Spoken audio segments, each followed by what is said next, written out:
नमस्ते। हम नूतन कर्ण पूरा मिथिलावासी के गोर लगै छी आ अखन एकटा बरसाइत के गीत सुनबै छी जे अहाँ सब सुनू केहन लागल जरूर कहब। आबि गेलै बरसाइत आबि गेलै सजना छम छम नाचब हम अंगना छम छम नाचब हम अंगना गे बहिना छम छम नाचब हम अंगना सजना जे लिखने लिखने आंगन माँ सजना जे लिखने लिखने आंगन माँ आन दले हाथों के कंगना गे बहिना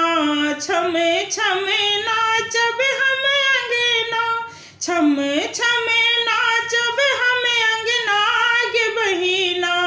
छम छम नाचब हम अंगना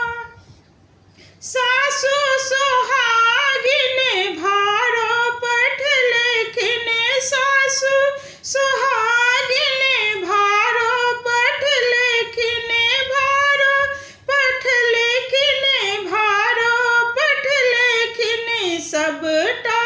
साइठो का दिलखिन गे बहिना छम छम नाचब हम अंगना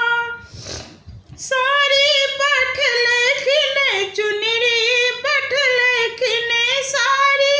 पठ लेखिन चुनरी पठ लेखिन खोइछा में बांधि का दिलखिन गे बहिना छम छम नाचब हम अंगना छम छम नाचब हम अंगना गे बहिना छम छम नाचब हम अंगना बेनो पठ लेखिन बहिनी पठ लेखिन बेनो पठ लेखिन बहिनी पठ लेखिन गौरो के गरिका पठ लेखिन गे बहिना गौरो के गरिका पठ लेखिन गे बहिना छम छम नाचब हम अंगना छम छम नाचब हम अंगना गे बहिना छम छम नाचब हम अंगना आबि गेलै बरसाइत आबि गेलै सजना छम छम नाचब हम अंगना भागो जे मांगब सुहागो जे मांगब भागो जे मांगब सुहागो जे मांगब मांगि लेबै नैहर सासुर के भाग गे बहिना मांगि लेबै नैहर सासुर के भाग गे बहिना छम छम नाचब हम अंगना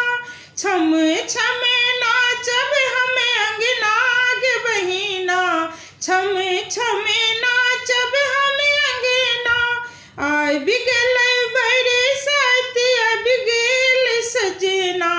छम छम नाचब हम अंगना छम छम नाचब हम अंगना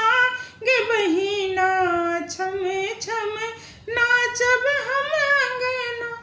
धन्यवाद।